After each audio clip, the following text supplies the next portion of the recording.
In this video we're going to take a look at the minor key 1-4-5 progression in 7th chord arpeggios. The arpeggios in question are the 1 minor 7th, the 4 minor 7th and the 5 dominant 7th. Now we've already looked at the structure of these arpeggios in some detail, so I'm going to use this video to demonstrate an exercise which I've talked about in the past, which is to take one chord progression in one key and find all the places on the fretboard that it can be played. For the sake of variety we're going to try this in a new key, and the next minor key around the cycle of fifths is the key of F minor. That's the relative minor of A flat major, the key with 4 flats, that's A flat, B flat, D flat and E flat. Beginning with the arpeggios in the open position, our F starts on fret 1 string 6, and then we have the minor third of A flat at fret 4 string 6, the third C, fret 3 string 5, the minor 7th E flat, fret 1 string 4, the octave F, fret 3 string 4, the next A flat, fret 1 string 3, the next C, fret 1 string 2, with either the first finger again or a second finger, the minor 7th E flat, fret 4 string 2, and finally the octave F, fret 1 string 1.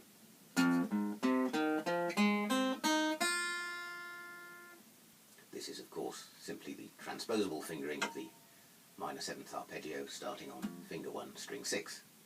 The B flat minor 7th arpeggio simply uses the finger 1 starting position on string 5. That's B flat, D flat at fret 4, F at fret 3, A flat at fret 1 and the octave B flat at fret 3.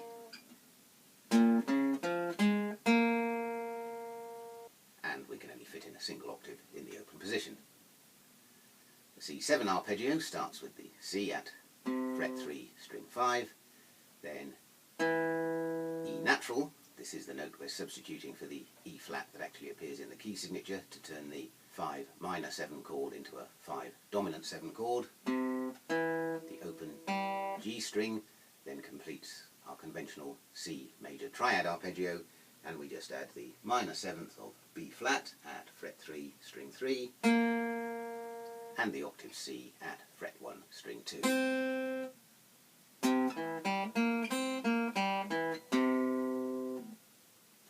Now we can play the arpeggios following the chord progression, beginning with F in the lower octave, B flat, and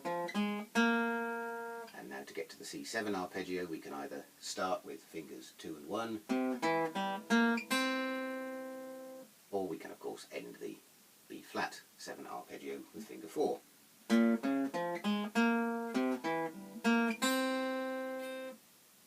To repeat the cycle we now need to return with finger 1 to the low F, and we can do this more easily by ending the C7 arpeggio with finger 2 at the octave C.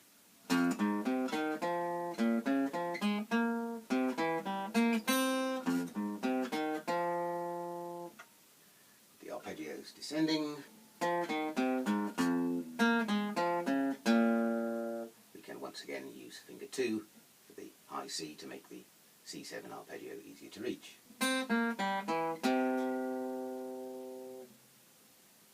And then either finger 3 or finger 4 to begin the F minor 7 arpeggio again. Playing the arpeggios back and forth.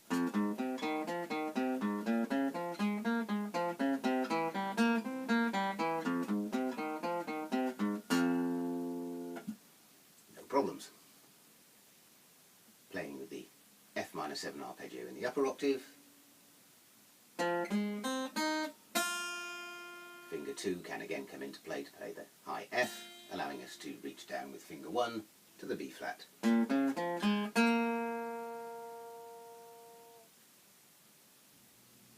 the C7 as before, and back to the F. Now with the arpeggios descending, we can use finger 3 or 4 for the B flat, finger 2 again for the high C, and back to the start. Arpeggios back and forth. If we end each descending arpeggio on the 3rd, we're now finishing the F arpeggio with finger 1. So to get to B flat with finger 1, we can once again use finger 2 for the A flat in the F arpeggio.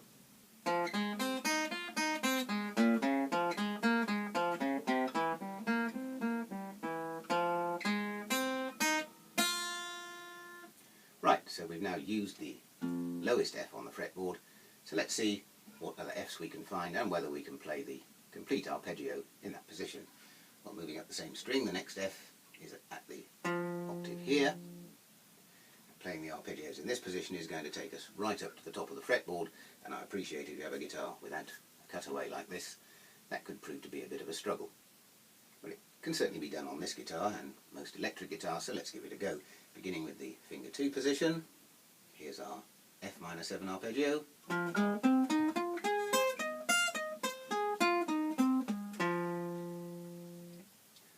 B flat minor 7.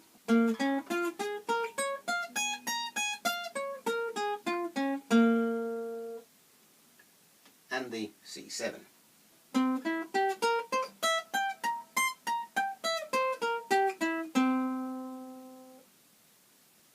With the first finger starting position.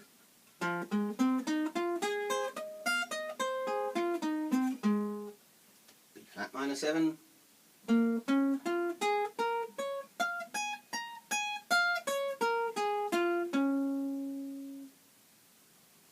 And the C7 is quite a bit of a strain to reach down here. You probably want to avoid this in performance, but it could be worth practicing as a finger stretching exercise. Of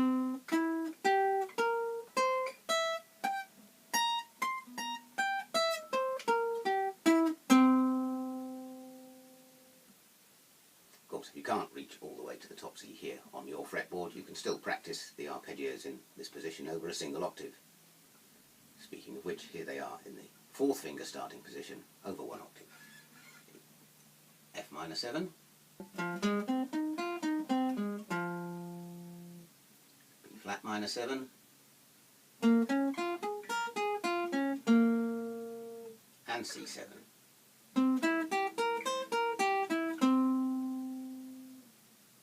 Now the same F that we found here can also be found at fret 8 on string 5, and we can play the arpeggios in this position.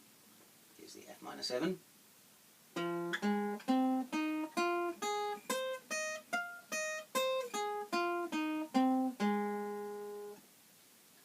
From here we could move up to string 4 and again head off into the higher registers of the guitar to play the 4 and 5 chord arpeggios, or alternatively from here we can go down a string to play the 4 and 5 chord arpeggios on string 6. So B flat,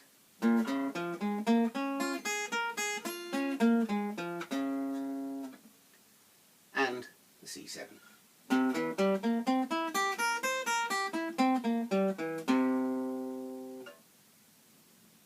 Beginning with finger 1.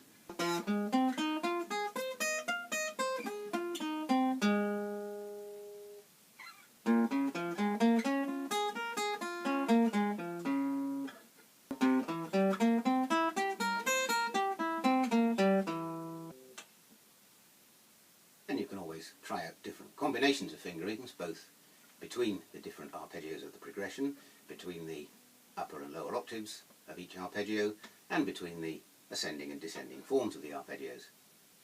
Now beginning with finger 4 in this position, here's our F minor 7, B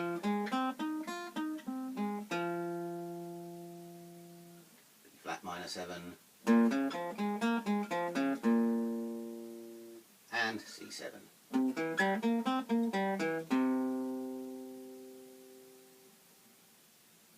And finally we have an F at fret 3, string 4. From here we can play the F minor 7 arpeggio in the 2nd finger position, or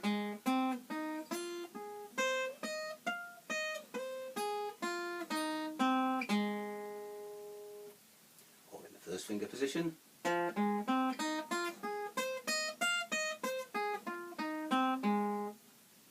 obviously not the fourth finger position.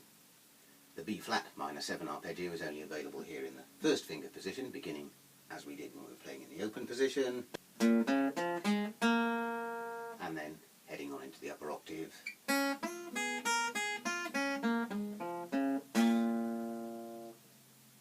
The C7 arpeggio is playable here in the second or first finger positions.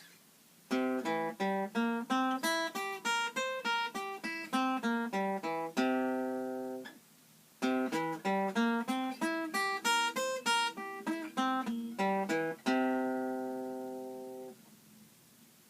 of course these 2-octave patterns also include the arpeggio over a single octave on the uppermost 3 strings.